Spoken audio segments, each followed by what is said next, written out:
Hello guys, good morning guys. Sana rita subong sa Municipality of Lakas del Yan. Yan, good morning po sa inyong lahat. Ito po ang Municipality of Lakas del Yan, Negros Occidental. So mga kapapa, Bacolod tayo. Balik na po tayo ng Bacolod. Umaga pa tayo nandito. Kasi may hinatid po tayong kasama natin sa trabaho. Yan mga kababayan, kita nyo na ang paligid ng Municipality of La Castellana, Negros Occidental. Yan mga kababayan, mayroong series. Yan. Bahe po yan ng Kabakungan. Nasakupan pa rin ng Municipality of La Castellana.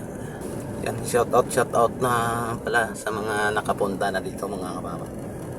Dito sa Municipality of La Castellana. Yan, doon tayo dadaan mga kababa sa Barangay Antipolo, Municipality of Pontevedra, Negros Occidental. Yan po ang Centennial po ng Centennial dito sa La Castellana, Negros Occidental. Binta pala nila yung yung sa watawat sign ng Pilipinas. Yan. Oo, ito mga kapapa, yun, mga gandang mga pine tree po yan sa ano natin, yung nakita natin sa tabi ng kalsada dito. Mga pine tree po yan. Pine tree. Ito, papunta na po ito ng Barangay Antipolo, Pontevedra, Negros Occidental. Ito ang tulay na ilog na kinukuhaan po ng source ng tubig na pinagdidilig sa mga tubo nandito sa La Castellana. Ito na po ang Hacienda Baksay. Yan, Hacienda Baksay, Barangay Robles, La Castellana, Negros Occidental. Ganda po mga burol dito. Yan, burol. Yan, mga kapapa. Ganda. Ito tayo. Dito mga kapapa. Ang kalsada. So, samahan nyo ako dito mga kapapa sa ating vlog na road trip natin dito sa Southern Negros Occidental. So, ayan. Papunta po tayo ng Bacolod City. Ayan mga kapapa, makita ninyo dyan, kita natin dito mga kapapa yung mga tubuhan dito, medyo mga lupa dito tuyong-tuyo na mga kapapa. Yun, nagkulay dilaw na yung mga dahon ng mga tubo dito mga kapapa, at saka yung kawayan, yan ang makita niyo yan, ano na yan, ang mga kawayan na tuyo na. So ang kalsada pala dito mga kapapa, ito po ang alternative na daanan.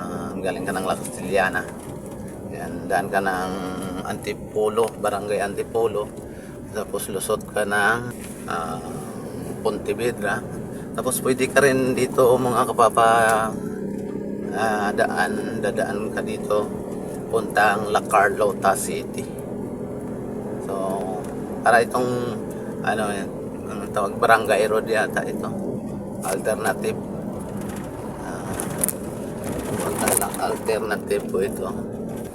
Dito mga kapapa, dito po madalas ang aksidente. Ito po ang Pantaw Hacienda. Pantaw po ito mga kapapa. Pantaw Hacienda, Pantaw. So sa ngayon mga kapapa, yung maulap-ulap po ang kalangitan dito. Sana umulan na. Sana uulan na dito sa Pontevedra. Parang kumakapal na po yung ulap. Ang ulap dito sa Pontevedra. Ito po ang tanging dinadasal po ng mga tao dito mga kapapa, nga sana ay uulan na. Yan. Sana nga, uulan na. So nakakapalibot na po ang mga ulap mga kababaw. Mayo. O Hunyo. Kasi Mayo na ngayon mga kababa. Kaya siguro malapit nang umulan. Ito po ang Sutay. Hacienda Sutay siguro to. Lapit na tayo sa barangay Antipolo, Pontevedra, Negros Occidental. Dito mga kapapa, wala pong mga walang dumadaan dito na mga bus o mga dipasahe na sasakyan. Kung galing ka ng La Castellana papunta po dito sa barangay Antipolo mga kapapa, sakay ka lang ng tricycle. Ay ka ng tricycle dito sa doon sa La Castellana kung pupunta ka dito sa barangay Antipolo. Mula Antipolo papuntang Pontevedra, sakay ka naman tricycle pa rin. Tricycle pa rin yung sakyan mo. Galing ka dito sa barangay Antipolo. Ito po ang barangay Antipolo, Municipality of Pontevedra, Negros Occidental.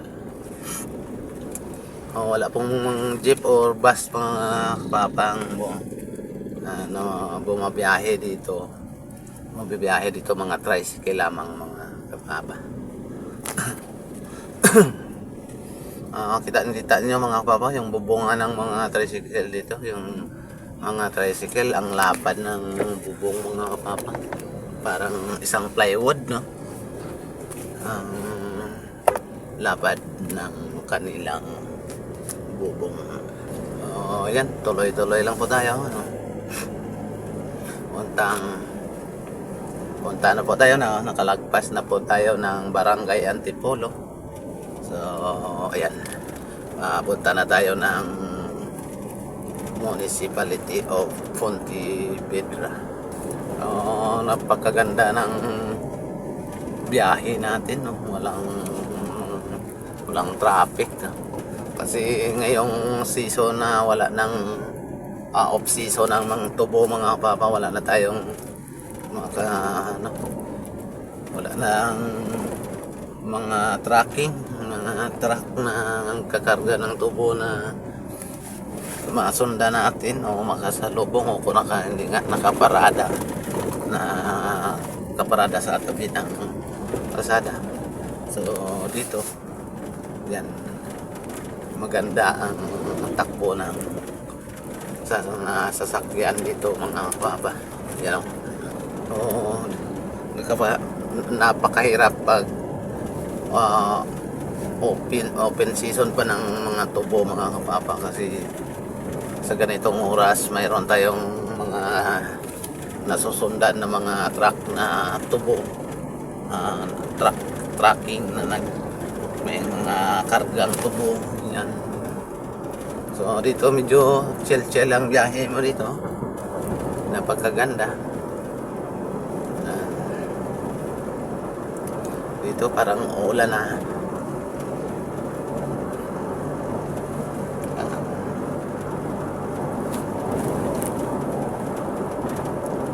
So medyo dito dahan-dahan lang, yung bagal-bagal ang puti yung biyahe natin mga kapapa, kasi medyo hindi naman tayo nagmamadali. Nasa 80 lang tayo, 80 kilometers.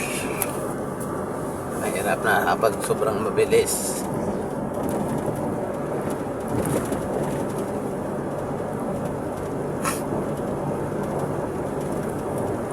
Time check natin mga kapapa, 9:47 na po ng umaga. Nandito pa rin tayo sa highway, no? Sa highway pa rin tayo, papuntang lungsod po ng Pontevedra. So dalawa pala ang pangalan ng Pontevedra mga kapapa. Yan po ang Marayo, yung lumang lumang pangalan mga kapapa, Marayo.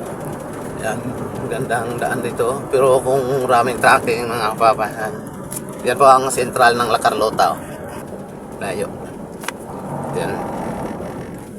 Yan po ang sentral ng La Carlota. Malayo pa yan mula dito mga kapapa. Mula dito napakalayo. Nasa ano siguro yan.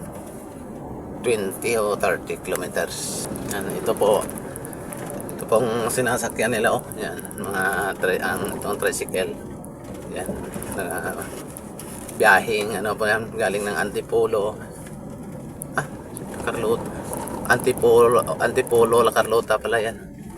Yan, liliko siya dyan oh. Antipolo, La Carlota. Doon, La Carlota na yan. Ito mga kababa, Hacienda Carmen na po ito. Hacienda Carmen. Kalawak po ng tubuhan dito mga kababa. Pwerte, ano. Napakalawak na tubuhan. Widening ng kalsada dito mga kababa. Pinalaparan na po nila. Yan, dito po mga kapapa yung sa kanan. Papunta po yan ng La Carlota. Yan, may mga signboard. So ito sa kaliwa, papunta po ito ng Pontevedra. Poblacion. 9 kilometer mula dito mga kapapa. Ang Friends, 9 kilometer pala. Friends. Sa La Carlota na yan po. Ay! Naantok ako mga kapapa. Inaantok ako. So, dito na po tayo sa yan, sentro ng yan o, Marayo. Yan, Marayo. Yan po ang pangalan dati dito sa Pontevedra mga kapapa. Ito po ang sentro no, ng Pontevedra. Mayroong ano dyan, VIP Mall. Yan. Ito po ang kanilang market.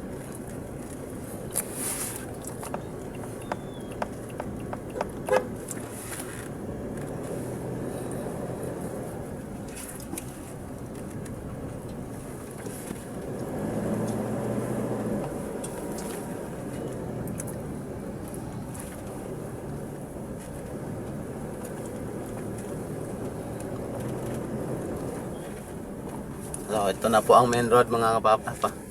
Going to Kabangkalan at saka Bacolod. Itong kung makikita natin sa screen natin sa kaliwa, no, ito po papuntang Kabangkalan City. Dito naman po sa kanan papuntang Bacolod City. So, yan. So, hanggang dito na lang ang ating video mga kapapa. Maraming salamat po sa inyong lahat.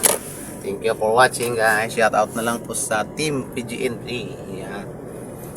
Sa lahat-lahat po ng ating mga team. Maraming salamat sa inyong lahat. Thank you for watching. Bye-bye.